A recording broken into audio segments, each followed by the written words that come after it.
Who the hell can wait till morning? Talk now at latenightsportsradio.com.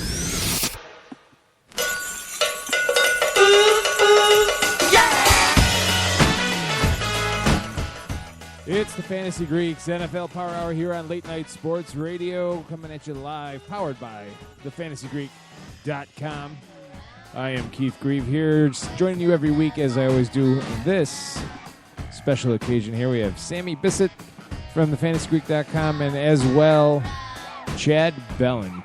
Sammy covers the Houston Texans and Chad covers the Arizona Cardinals. Gentlemen, welcome to the program. Hey Keith, how you doing? Fantastic. We're that much closer to preseason football. As long as the paint on the field is the appropriate spec this week, we should be all set. Chad, how are we doing tonight? Doing great. Just looking forward to getting things rolling here out in the desert. All right. And we are, the way this has rolled, we have talked about running backs and wide receivers so far. And tonight we are going to break down the top fantasy football defenses and a smattering of other topics related to that. If at any time if you're listening live and you want to ask a specific question about your team, league, whatever, the number here is 585-633-7487. That's 585-633-7487. Or you can tweet with the hashtag AskTFG. That's AskTFG, and we will answer your question appropriately. All right. So here's the thing, because depending on your scoring system, the value or the impact that defense can have on your fantasy football team can vary a little bit. But what's a general rule of thumb, Sammy, for when you should start to think defense in your draft? Well, one of the big things that we kind of discuss in the Fantasy Greek is that you're constantly looking for value picks in the middle rounds and kind of later in your 9th and your 10th rounds. But right around the 11th or 12th, there's going to be just a couple of defenses that should be elite this year and that could actually make the difference in a lot of different leagues. Like you said, a lot of it is going to be very dependent on your scoring. There are some leagues that reward anywhere from 6 to 8 points for defensive touchdowns because they are so rare. Then you're going to look at teams that have really, really good return games that can maybe get you some points there. You're going to look at some teams that may try and take a little bit more risk than usual because their defense isn't quite as stout. So you're going to hopefully want them to make a lot more turnovers, put a little bit more pressure on the quarterback, and they're going to win you some weeks and they're going to burn you some weeks.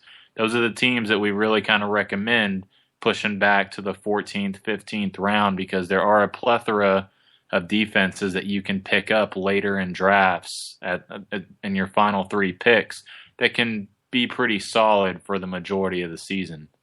Like we talked about in the guide, that there's only really 3 or 4 solid elite fantasy defenses, and there's been teams that have kind of been all over the board. We've already had quite a few injuries this offseason to kind of hurt a lot of defenses, and there's been a lot of movement in the NFL this offseason, like Josh Norman leaving the Panthers is one of the guys that they take him from an elite defense to one that you have a few questions about. So definitely anywhere from the 11th round on is when you really need to pick your spots and pick a good defense. All right. Chad, do you have a different strategy that you use personally in your leagues? The 11th round is usually the absolute earliest you're going after a defense, unless you're targeting one of those elite defenses or, like Sammy said, you have those special scoring conditions in your league where you're really rewarded for certain things that your defense does well. A lot of times my strategy in a league will be to take a defense that I think has an easy schedule over the first week or two, and then kind of play the waiver wire and switch around. And maybe I'll have 5 or 6 defenses throughout the course of the season. Really just depends. A lot of the leagues that I'm in that utilize defenses are really not valuing anything special. It's sacks, it's interceptions, it's touchdowns and things like that. And a lot of times you'll get a defense that's, for example, playing the Browns, or this year you're going to be playing the 49ers. That's the defense to own that week, regardless of the logo on their helmet. All right. So there's a couple different aspects when we talk about strength of schedule, but I think that will probably weave itself in as we go through our top 10 rankings here.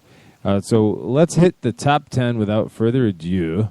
And Sammy, I'll kick it over to you. Who's your number 10 fantasy defense for 2016? Well, and we discussed in the draft quite a bit that this was a team that last year was pretty much a consensus top 5 defense, and they really didn't play up to their potential. And they were one of these teams that had everything working for them on the defensive end, but it was the offense that really let them down. So the number 10 team this year is going to be your Los Angeles Rams. If anything, they're a little bit underrated this year. You know, they're going anywhere. I've seen them go as high as the 7th defense overall, and I've seen them be undrafted in quite a few mock drafts. You just look across the board, this is still one of the top front sevens in the entire league. They pretty much did everything they could to help out their offense, and particularly Jared Goff this year. So they're trying to build weapons around him to help them sustain the ball a little bit more. They weren't tremendous in terms of overall defensive scoring by ESPN ranks. They were right around the 12th best defense. It's just kind of a so-so team, and unfortunately it also reflected poorly on their overall scoring. However, this year you have to think that Gurley is at least going to sustain what he did from last year, and that potentially Goff can't be any worse than what Keenum or what Foles produced last year. And there's a good shot that Keenum could at least start the season as the Rams starting quarterback, but eventually Goff is going to go ahead and take that role. You look across their secondary, it's a pretty good secondary. They did a pretty good job of forcing turnovers last year. This is just a team that they're one of those teams that they're going to consistently score anywhere from 6 to 10 points a week. So it's not going to be the sexiest score for them every single week, but they're going to be a pretty reliable defense. But again, and what we were discussing, what Chad talked about with the strength of schedule, and I really want to emphasize this before we get too much deeper, there really isn't a 17 or a 16 week defense that you can just plug and play like in the past. There's going to be a lot of teams that you're going to have to stream early on, and that you're going to have to say, well, they're good for the first 3 weeks and the schedule gets a little tougher. The Rams fall into that category because they've got to play teams like Arizona. They've got to play teams like Seattle. And depending on how hot or cold they are, that's a team you want to look at. But definitely early on, the Rams are a team that, you know, they're going to finish right around that top 10 area. So it's a pretty safe top 10, limited upside, but definitely a pretty safe defense early on. Right. And Chad? So at my number 10, I actually have the Jacksonville Jaguars. And a lot of people will say, wow, you know, Jaguars are an up-and-coming team, but I just don't know. Jacksonville actually has a very favorable schedule. Overall, their strength of schedule right now is 23rd. And they've spent a ton of early draft picks the first couple of years on stocking that defense. And there's a lot of playmakers, headed by my favorite playmaker, Paul Posluszny. That's a guy who he's around the ball every single time. He's right in the middle of things. He can cover backs out of the backfield. He does a great job covering the middle. And as far as individual defensive players, and I know we're not focusing a lot on that, Posluszny is always one of my favorites for that. But he anchors this defense that has a ton of young talent. They have Dante Fowler coming back. He missed all of last year. He'll be at the defensive end position, and I'm expecting him to really rush the passer. You have this year, you have Jalen Ramsey, who was taken number 1, should really anchor that right side of the corner position. And then Miles Jack, who I think was a tremendous value, kind of looking forward as a linebacker and somebody who can probably eventually replace Posluszny, or, you know, in the event that Posluszny gets hurt, Jack is somebody who in the future can really step in there. I love the playmakers on the Jaguars defense. They're a young team. They're really hungry, and I think they're really going to start making a mark, especially as their offense improves in 2016. And we have our very first ever Paul Posluszny mention on the program. Let's cut over to downtown Buffalo and hear their reaction to that mention. Bills fans, not fans of Paul Posluszny. But that goes without saying. All right, so number 10, the Rams and the Jaguars. Sammy, who's your number 9? Yeah, number 9, what we had in the guide was a team that, they're going to win a ton of games. Early on, they may struggle without their fearless leader, but it's going to be the Patriots. I mean, just another solid year, finishing out a season in which there really wasn't a whole lot going for them on the defensive line, even with Chandler Jones getting 12.5 sacks. It was one of the oddest situations in the offseason where they allowed a great pass rusher to go away when he's supposedly going to be getting into his core years and kind of when they tend to take that next step. But I'll digress. Right now, the Patriots are sitting at number 9. They finished 10th in scoring in 2015. It's going to be another one of those teams where you're going to have to look week to week and see who they're matching up. But the biggest issue with them last year, and I remember, Keith, we talked about this early on, is that the secondary was a massive mystery. And instead, the combination of Malcolm Butler, Logan Ryan, and Devin McCourty, we knew Devin McCourty was a good player. We weren't sure about Butler and Ryan, but they turned out to be just a terrific trio. They held a lot of really good passing offenses to really minimal numbers. Their defensive tackle last year, Malcolm Brown, showed that he could at least fill that Vince Wilfork role. They weren't terrible in the run game.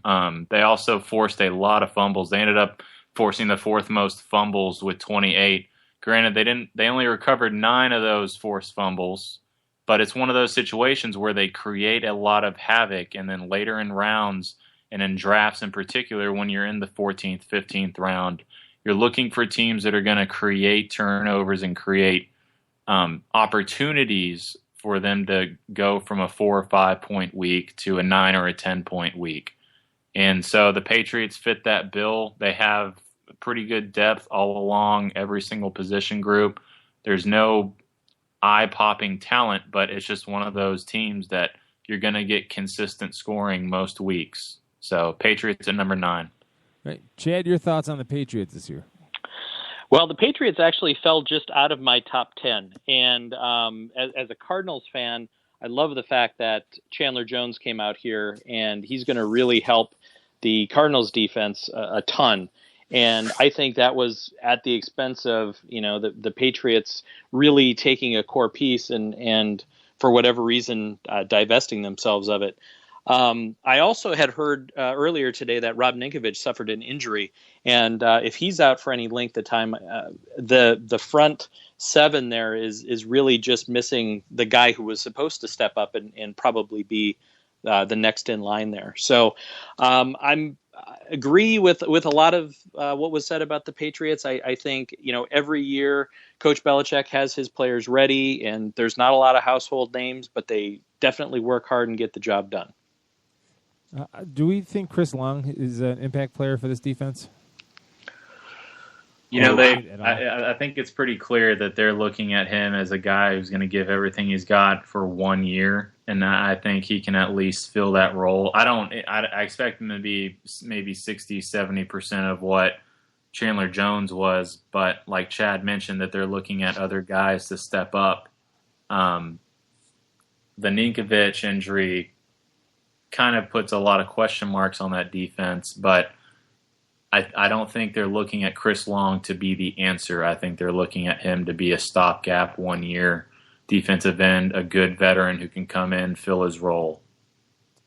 Yeah, he claimed that top spot in the preseason week 1 depth chart, so I guess we'll keep an eye on that. Long last year, only 3 sacks and 9 tackles for the entire year, so once highly touted. It's hard to see Father Time claim all these players lately. Yes. All right, Sammy, who's number 8?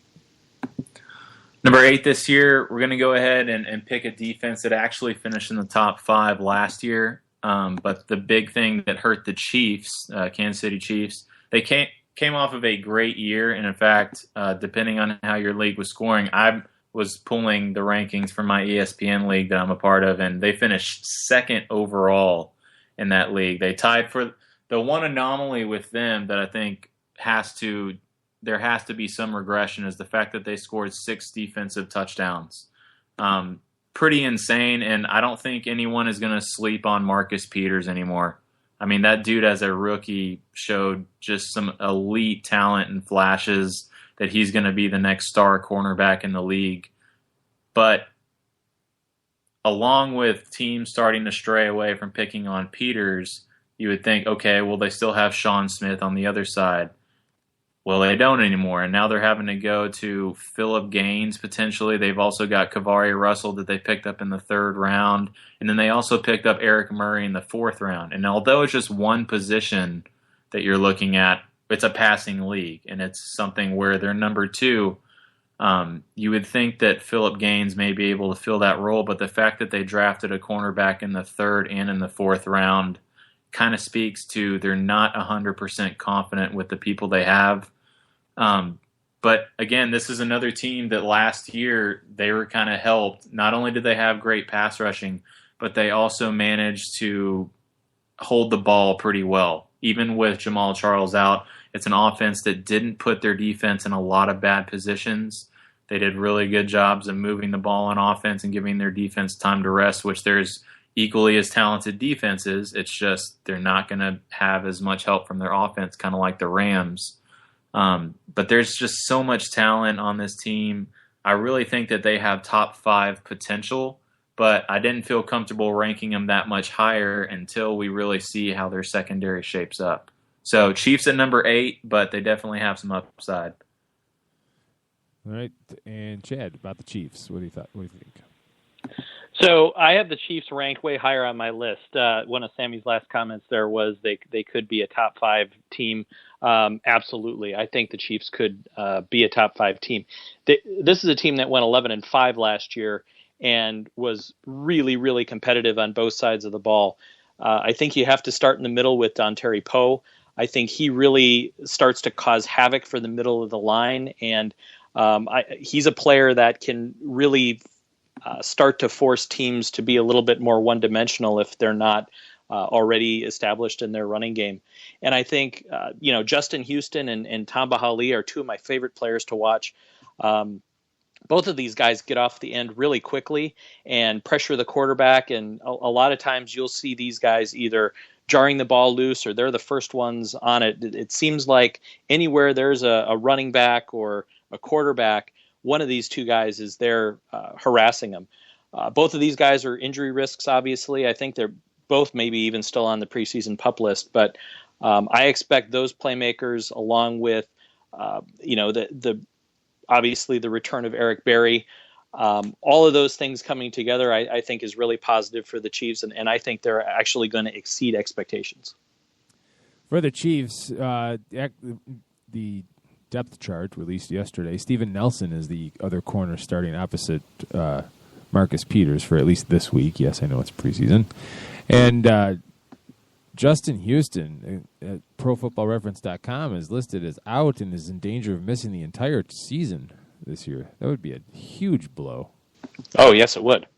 Yeah, and they're going to have to find different ways to manufacture pass rush if that becomes an issue. However, they did pick up Chris Jones, who's a really, really nice-looking defensive tackle prospect that's going to command a double team. Right now, he's slotted to be behind Jay Howard right now as a defensive end, but he's going to eventually, I think, take over that position and prove to be a difference maker, not necessarily piling up a ton of sacks, but moving the pocket and pressuring and getting opportunities for guys like D Ford, DJ Alexander, and of course Derek Johnson and Tamba Hali. So I think they can overcome the Justin Houston injury, but like you said, that's a massive loss and another reason why they just can't quite break the top 5 for me yet.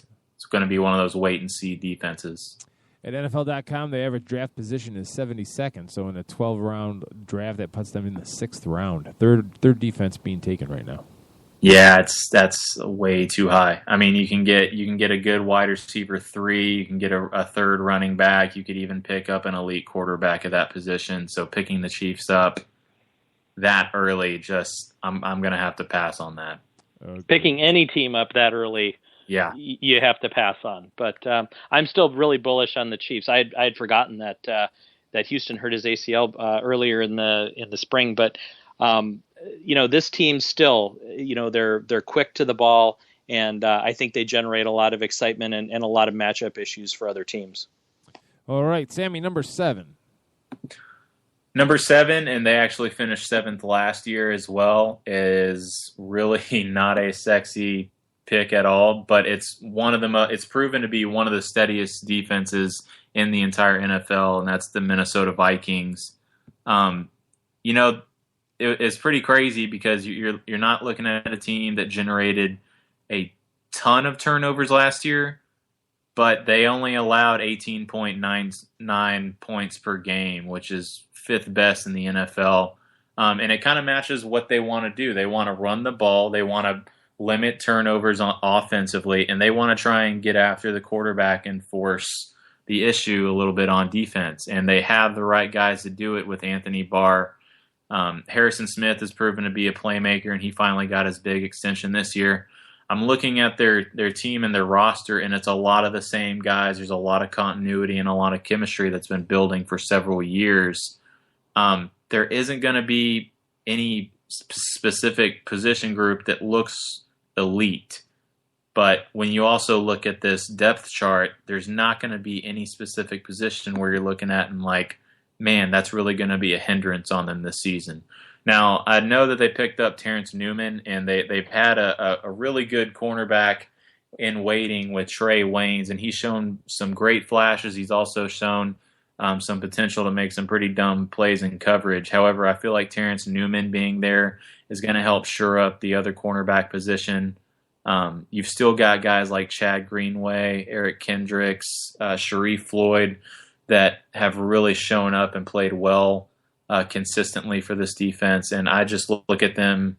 They're going to be a team that, maybe you stash them against the Packers, but the fact that they're in Minnesota, the fact that they're in a division where you've got Jay Cutler, and they're going to have a pretty workable schedule for the most part in terms of looking at offenses that they're playing. They're probably a team that you can pick up and that you're going to be playing for a few weeks at least. So Vikings at number 7 this year. All right, Chad, what do you think about the Vikings this year? So I think the Vikings, if you look at the makeup of their roster, it's not too dissimilar to the Jaguars, actually. They have a tremendous number of high draft picks. They've built through the draft. These guys have played together for a couple of years, and I agree with a lot of those points. I mean, they're coming together as a really solid unit. They're built for the NFC North. They're able to stop the run on the early downs. Chad Greenway, a guy that flies all over the place. The linebacking core, just in general, is pretty solid. You have guys like Anthony Barr. Those guys are just incredible, versatile players. And it starts up front with guys like, Griffin and Floyd. All of those guys also versatile linemen that can really handle the pressure of teams like the Packers and the Lions, the diverse offenses that they throw out. I think where they're actually the strongest is that defense. Trey Waynes, young player, very talented, obviously. I think he's going to grow into a really, really, really awesome cornerback in the future. Harrison Smith, Xavier Rhodes, those guys really kind of handle the back end and really keep everything in front of them. So, to me, the Vikings are maybe a year or two ahead of where the Jaguars are going to be. I think they're a really solid pick. I don't think they're going to be, that team that surprises with all kinds of, inconsistent play. I think you're going to see pretty consistent numbers week in and week out unless they are playing one of those elite offenses. One thing to note about the Vikings, though, is obviously their return game. Cordero Patterson, love him or hate him, he's probably one of the most interesting kick returners in the league at this point. And then Marcus Sherrills always seems to do some crafty things when he's returning the punts. So I think from a return perspective, the Vikings add a little bit of upside with some star power, or at least some guys who can make some plays on special teams. Alrighty then. So as far as the Vikings go, last Our average draft position, they're going about the 10th round, between like late in the 10th round on average at NFL.com. Slightly ahead of some other pretty decent defenses. I don't want to give away what we're going to talk about here. Sammy, who you got number 6? Number 6, and they're a team that when they're focused, they're one of the most dangerous in the NFL. The Cincinnati Bengals, they finished last year with the 6th most takeaways overall. They were able to retain Adam Jones and George Iloka, who are slightly above average players, but again, like we're talking about with a lot of these defenses, they're just really solid mixes to a pretty talented core. They also picked up Andrew Billings in the draft, who I think is going to make a little bit of he's going to be a guy who's going to command double teams in the middle, which I think eventually is going to help their sack total. And we made fun of them the year before because they ended up with the league worst. In 2014, they ended up with only 20 sacks, and they doubled that and then some last year with 42 sacks, which is just an incredible turnaround for them. And I think that they could even improve a little bit more on that. They're going to have to rely a little bit on some youth in the secondary. They did really, really well in third down, and we noted that's one of those situations where they're a team that's going to get you a lot of 3 and outs when their guys are there, and you've got one of the best linebackers in the league and one of the hardest hitting, but Vontaze Burfict, I really like as a player when his head is on straight. But it's going to be one of those defenses that if they don't get off to a great start and they end up having to play Pittsburgh and their schedule gets a little bit tougher, they're not necessarily going to be a team that you're playing or that you're plugging and playing every single week. They finished 9th last year in 2015 in terms of fantasy scoring, and that's, while it is a top 10, that kind of speaks to their inconsistency, that some weeks they were terrific and in the top 5, and then there was other weeks where they were finishing in the bottom 15. So they're a little bit high on the list for what their average draft position is going, but this is just a really good overall team that's going to be a much safer pick, and they do have a little bit of upside if they can get all their ducks in a row defensively. All right, Chad, thoughts on the Bengals? So Bengals are a really solid team, and they're one of those teams that you wouldn't necessarily pick out of a lineup and say, oh, yeah, the Bengals are going to be great or anything like that. But the stats don't lie, and they're mainly made up of a lot of really solid veterans, especially up front. You got guys like Atkins, Pecco. All these guys have been there for a long time. I think they signed Carlos Dansby here in the offseason off of Cleveland. These guys are really good players. They know how to play the game. They know the NFC or the AFC North. When you go up against Pittsburgh and Baltimore, teams like that, they're ready for that challenge, and they're there to play. Vontaze Burfict, ASU Sun Devil, saw a lot of them in college, and I think he can be that special player.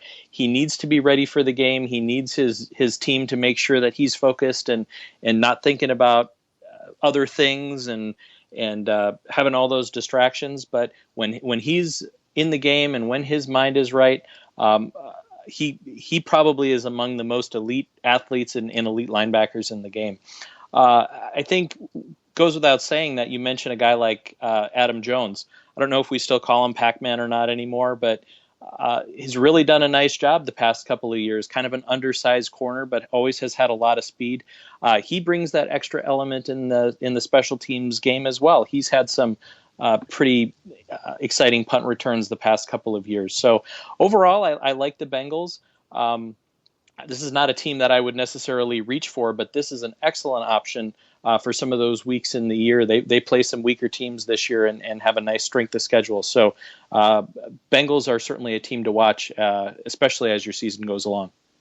The Bengals are going to be a good defense because, A, Marvin Lewis, and two, they do have a ton of talent on that roster. But cause of concern for fantasy owners, Burfict is going to miss 3 games due to a suspension.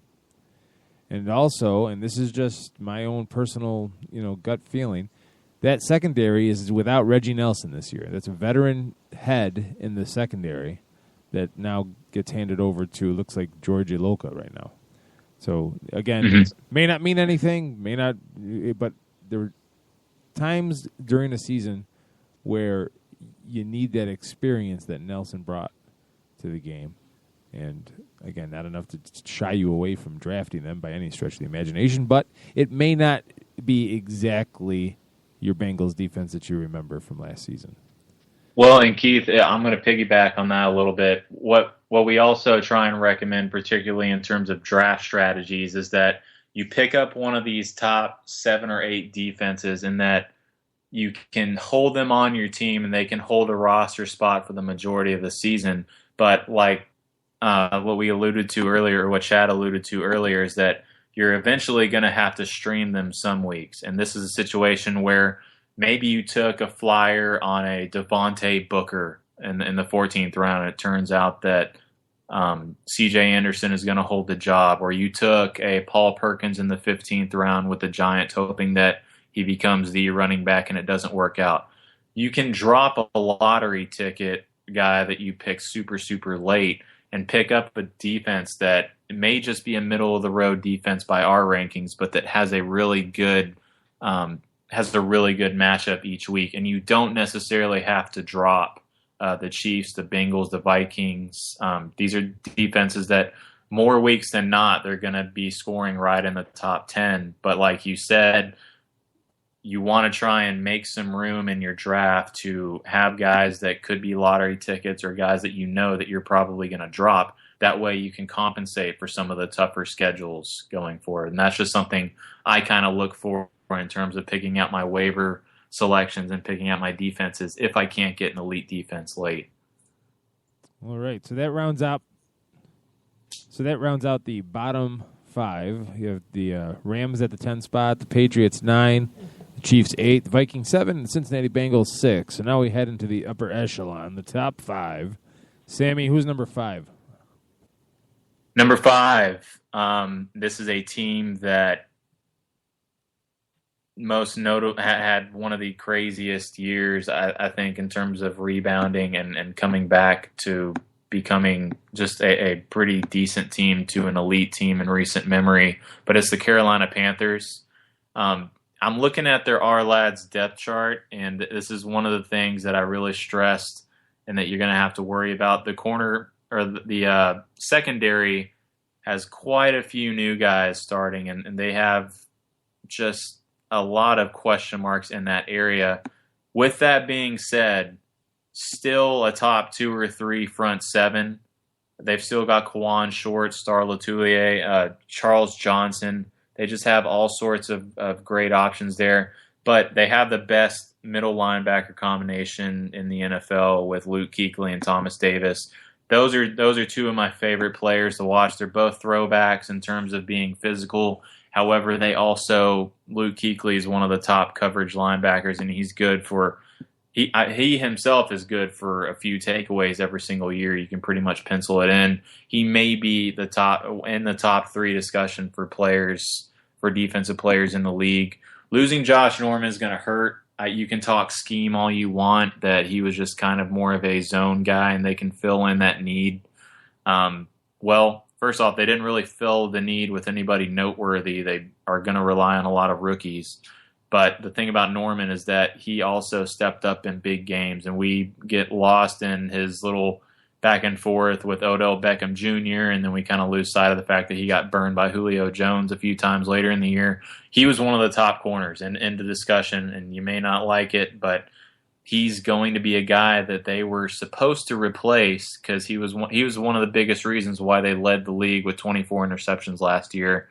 But I think that interception total of 24 probably falls between maybe 15 to 20 this year, which doesn't seem overly significant. But when you're looking at scoring, that's an extra, depending on the league you're in, that could be anywhere from 10 to 20 points that you're not going to be getting this year. They did add Vernon Butler, who is pretty high on my prospect list for guys that can help out their front 7. Again, this is one of those deals where you have an elite front 7. can the secondary back it up? I think they can at times, but this is one of those teams where the more we get into the offseason, the more we're seeing some potential holes and issues that they could have eventually. So Panthers at number 5 for now. They have the potential to stay in the top 5, but they're one of the riskier defenses that you may not want to be picking up and saying that you're going to start them for 17 weeks. All right, Chad, thoughts on the Panthers? I'm super worried about the Panthers. Obviously, that front seven, very, very elite. Luke Kuechly, my love for middle linebackers. He's really the man there, and Thomas Davis, obviously. These guys are just absolute stars. Davis, you could argue, is a legend at this point, but the front seven is going to be able to stop pretty much any running game and screen game that's out there. But that secondary, they could legitimately be starting 2 rookie corners, and their starting nickel corner could possibly be a rookie. And they don't have a whole lot of support around that. Drew Brees is going to eat these guys up. Julio Jones is going to eat these guys up in division play. I absolutely would not want to be starting the Carolina Panthers against the Saints or the Falcons on any week, unless these guys can prove that they can come in and play a really solid game, get the pressure on the quarterbacks, and take some of the pressure off of that secondary. But, we've seen Julio Jones go for more than 200 yards. We've seen Drew Brees pass for 450 yards. Against this secondary, those things could happen this year. But up front, against teams that don't have that explosive passing game, absolutely, they can shut things down. They can get 3 and outs. They can get off the field. And obviously the Panther offense showed last year that they could more than handle things on their end. So I think it could be one of those risk reward things. This is not a team that I would stretch for in any means, but if they're there towards the end of the draft, particularly if you already have somebody else that's going to be more consistent, maybe you've stumbled upon Minnesota and you have them already, and you're looking at some of the matchups, down the road and seeing that maybe the Panthers could be a start for you, that would be okay. But I think there's a lot of risk, especially in the secondary with the Panthers. All right. And like Sammy said, a lot of youth in the secondary, a little troubling in a division with the New Orleans Saints in it. And Matt Ryan and the Falcons, yeah, sure, they don't pass like the Saints do, but there was a time where they were a pretty pass-friendly offense themselves. So to be that green in the secondary, something to watch in the preseason for sure. Sammy, who's number 4?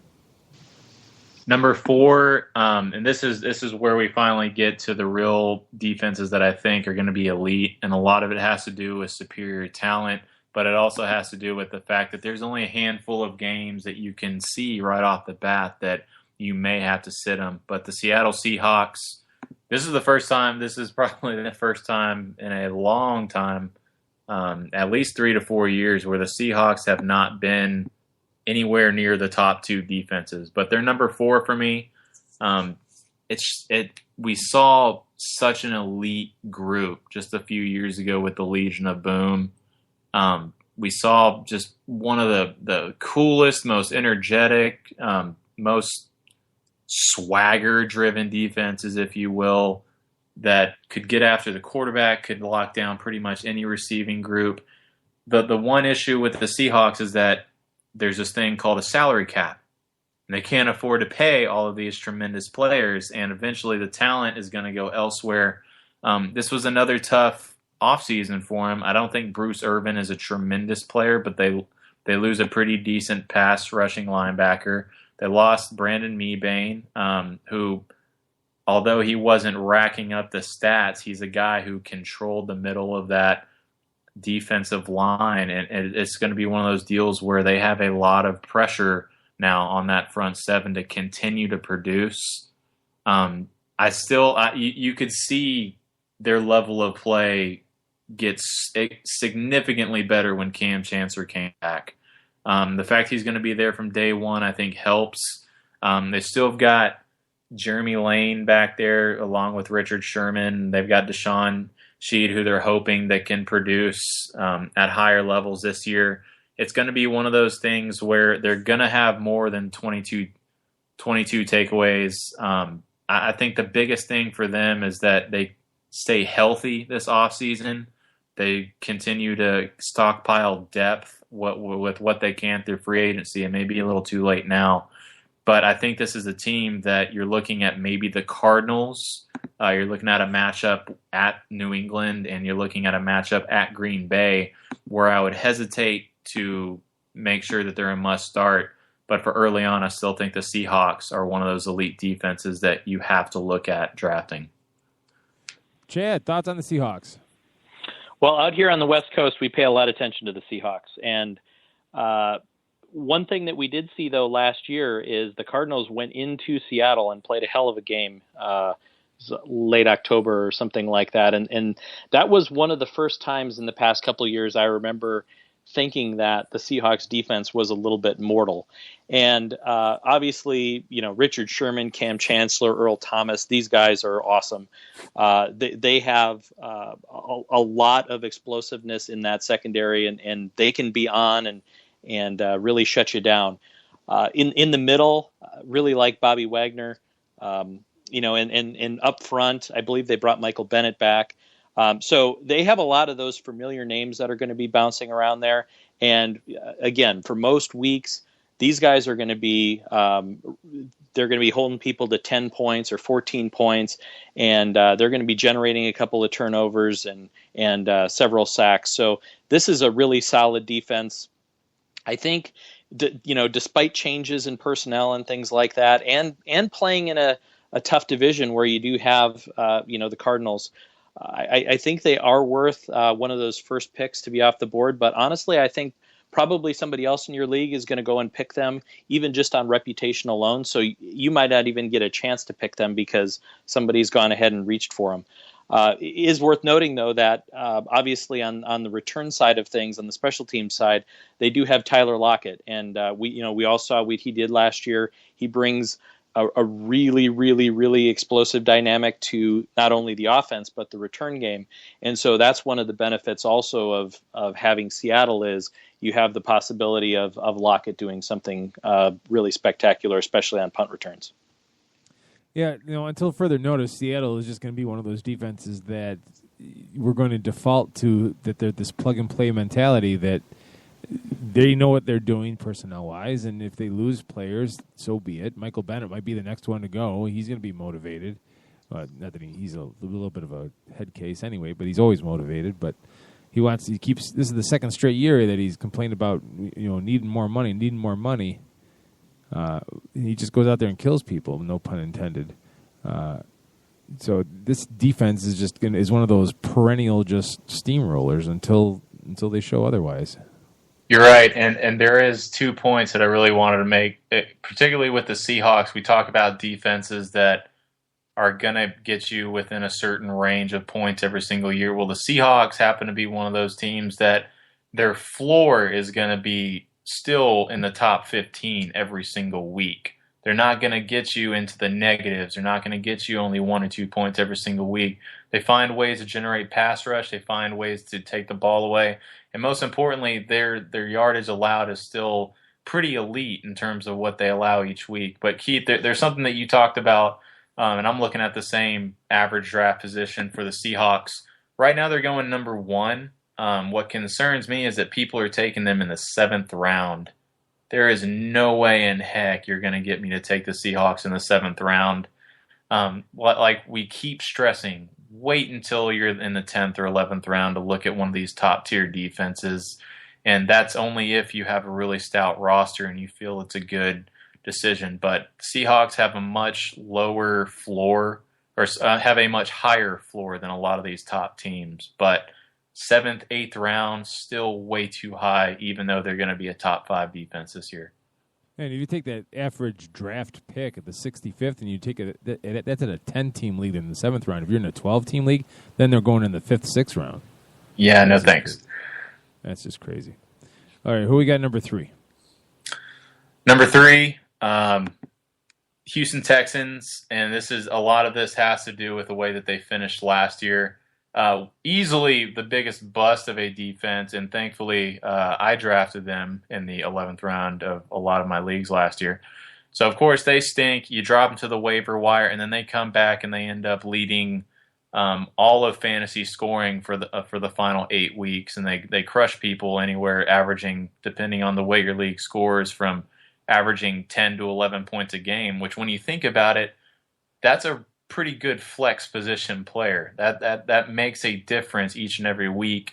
One of the things that I really liked about the Texans is that they were able to keep a lot of the same guys through free agency. The one guy that they lost was Jared Crick. He's a good defensive end, but he doesn't get you any bit of a pass rush. They're replacing him with Brandon Dunn or potentially Devin Still. And although they're not going to be great pass rushers, I don't think they're going to be that much more of a drop-off than Crick. The one thing that the Texans really did super well last year was get after the pass rusher. And then they also were amongst the elites in the league in terms of passes defended, which lets you know they're getting around the ball constantly every single game when it's up in the air. They're tied for 11th in fumble recoveries, which is just kind of solid. They were 13th in interceptions, which is just kind of solid, and 5th most sacks in the leagues. But when you combine all of those numbers together, that tells you that they're getting at least 1 to 2 at worst turnovers a game that they're producing, which is what you're looking for in terms of top-tier teams. But they were also really depending on a lot of younger players. They had multiple safeties, Andre Howell. They had Kevin Johnson last year, who had to step into a starting role because of injury, and they pushed Kareem Jackson to the slot. They were having to rely on Benardrick McKinney to take over the middle linebacker position, and these guys really flourished early on. With an offseason under the belt, the fact that their division is still one of the weaker ones, even though they do have some pretty high-scoring quarterbacks in their league. I just look at their team, and I just don't see any way that they finish outside of the top 5, and I think that they're going to be in the top 4 or 5 in scoring for most weeks. So Texans at number 3, but they're a team that if they get off to a rough start, you may have to drop them kind of like last year and look for other options. All right, Chad. I think the key to this defense is really going to be Brock Osweiler on offense. If he can drive the Texans and score points and maintain the ball and keep the defense off the field, the Houston Texans could honestly be, the top defense in the league and certainly within the top 5. If the offense struggles and if Osweiler is giving the ball away and some of those things that we saw from time to time with him and him being still a fairly young quarterback, there could be some problems here. There's also for all of the elite talent that they do have, and they've built through the draft like a lot of other teams. You see a lot of first-round picks on this defense. Merciless, Cushing, all these guys are first-round picks, but they're really only going to be as good as if they can stay on the field. J.J. Watt's still recovering from his injury. I think he's supposed to be ready for the start of the season. Brian Cushing is always one of those guys. I know he's had some concussion concerns. Jadeveon Clowney, we all know his knee issues that have happened. So if these guys are on the field and Brock Osweiler is doing what he needs to do on the offensive side of the ball, absolutely. Houston is right up there, and they're going to be a really exciting team to watch. If Watt's injury persists, or if he gets hurt again, or if any one of these other guys goes down, there's not a lot of depth behind the starters for the Texans. And so if there are enough people who are getting banged up and missing games, it could start to get a little bit hairy. But overall, I think the Texans are one of those teams to absolutely watch. You may need to drop them. You certainly don't reach for them, but they could definitely get you some points on any given week. All right, and the Watt injury, I mean, that changes the whole makeup, or not makeup, but the vibe on their front seven. If you ask me, he's one of those guys that he does change. Like, he's above the scheme. Right. Yeah. So if he's telling people he can't give a start date for when he can start playing football again. He's not planning on missing his first game, but he's going to do everything he can. So this injury may linger, and offenses are relishing the thought of not having to game plan for Mr. Watt on the defensive line. So that's another factor you got to keep in mind as the weeks go on. If it seems like it's hampering him, like Sammy and Chad said, you may either have to find a way to bench them or just drop them and go elsewhere and find greener pastures. All right, Sammy, who we got number 2? A defense that last year was in some pretty historic company. They're bringing a lot of the same characters back, and it's your defending champion, the Denver Broncos. As I wrote in the draft, Von Miller had not signed his extension yet. He has finally signed to extension, so there are a lot of worried Broncos fans that are taking a big sigh of relief. There's a lot of fantasy owners that are looking at the Broncos and saying, what are they without Von Miller? Well, they're back to being a pretty elite defense, and I honestly can't find a better secondary than Chris Harris Jr., Aqib Talib, and then TJ Ward helping out in the safety position. I think you've got 2 elite corners that can match up pretty much with anyone. You've got Chris Harris, who's one of the fastest and most athletic corners in the league. And you've got Aqib Talib, who can be physical, all 100 yards. And they're both just ball-hawking guys that can find ways to strip the ball from you. Just that they track the ball so well. It's a Wade Phillips front 7 that still manages to find ways to rush the passer. Even though they only had 27 turnovers, which was 7th overall. Something that really hurt their overall defense, even though they ended up being the number 1 defense, is that their offense was really, really bad with Peyton Manning. And then bringing in Mark Sanchez doesn't necessarily give you a whole ton of hope that they're going to be a lot better. So this is a team that they should be number 1, honestly. When you look at their roster and what they have, I think losing Malik Jackson is going to be tough. However, they added Jared Crick and they drafted Adam Gotts. Danny Trevathan leaving is going to kind of hurt their middle linebacker position, but they have a couple guys who were backups that they believe can at least fill in. But the Broncos, I mean, they had 52 sacks last year, which led the league by a pretty good amount. And they supposedly, Shane Ray, guy who they drafted, his stock, he was a top 10 pass rusher he was supposed to be a top 10 draft pick in the 2015 draft, and then he dropped because of his off-the-field issues. Well, he's apparently good to go. He had some flashes of stardom last year. They're looking at him to contribute to the pass rush that was already a league-leading one. I really, really like the Broncos going into this year. I'm still not touching them until probably the 11th or 12th round, but I think until further notice, they're still going to be a top 3 defense at worst. Chad. So I'll echo everything that Sammy said. Terrific team. And they were one of those teams last year that kind of defied, what I was warning about with the Texans with the quarterback play. Peyton Manning was bad. Brock Osweiler wasn't great. And so they didn't have this tremendous juggernaut of an offense in a lot of the games. And this defense came in and they had that elite character about them. They came in and shut things down. They got their offense back on the field. They forced the turnovers. And what I remember about watching Broncos games all last year was just the tremendous amount of pressure that they brought on opposing quarterbacks. And it wasn't just DeMarcus Ware, and it wasn't just Von Miller.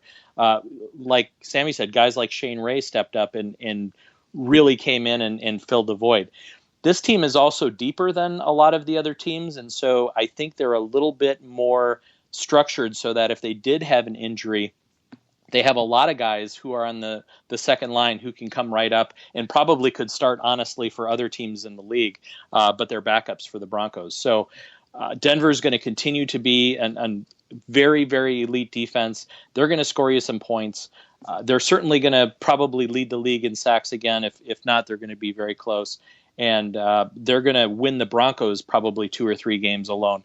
And this is a tough division. That you have really good offenses in San Diego and Kansas City, and an emerging offense in Oakland.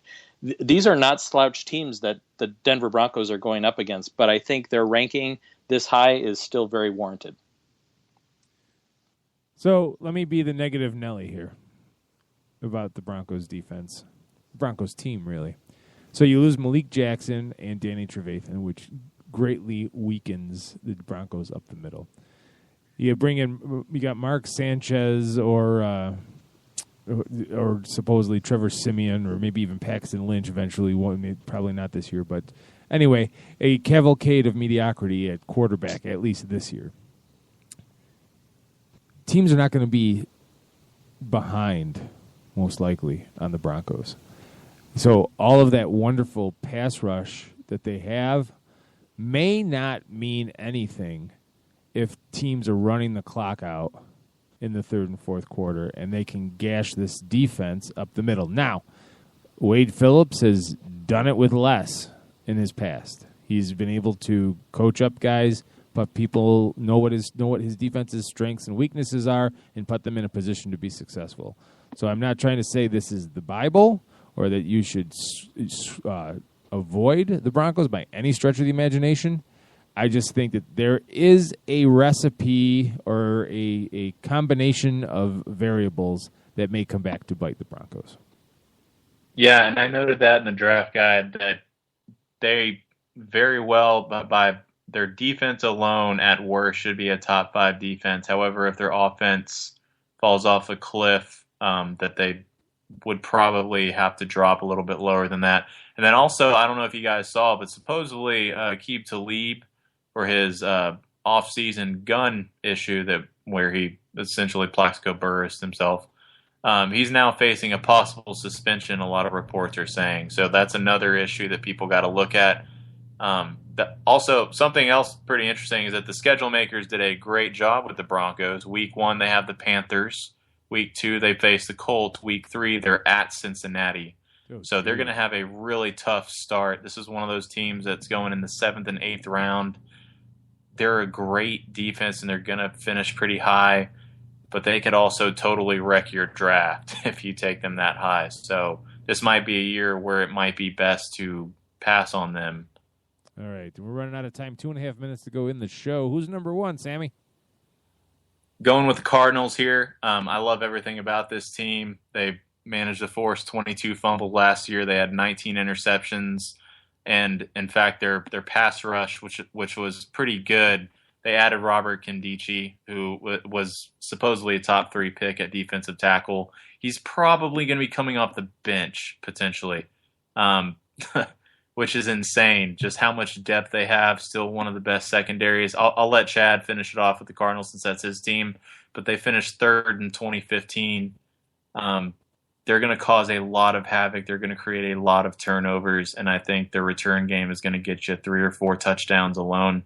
They're everything you want in a number 1 defense. Couldn't agree more. I'm very high on the Cardinals defense this year. Defensive coordinator James Bettcher has a perfect scheme for the personnel that they have. They've really done a good job of drafting on this team. They've gotten a lot of homegrown players, and Nkemdiche is just going to be another one of them. They had Marcus Golden step up last year. Rodney Gunter stepped up last year in the middle, big defensive tackle out of Delaware State. And they're bringing Tyrann Mathieu back. Tyrann Mathieu missed some time last year with that ACL injury. He just got a new contract. He's going to be coming back in, and he's really probably one of the biggest playmakers of any defensive secondary in the league. We mentioned it earlier, the Chandler Jones deal. Cardinals gave up very little to get a lot in Chandler Jones, pass rusher in the middle of his prime. He's really going to pair with guys like Calais Campbell and get after the quarterback. So I think the Cardinals, if you are going to reach for a team, the Cardinals are a team that you might consider reaching for. And again, the return game, I don't think David Johnson will be returning kickoffs this year, but certainly with Patrick Peterson kind of back there on the punt returns and I think overall they're going to be among the league leaders in a lot of those different categories, and they're going to be a lot of fun to watch. Yeah, the Cardinals have champagne wishes and caviar dreams, to be sure. So that rounds out our top 10. We're running out of time here. Number 5 is the Panthers. The 4 is the Seahawks.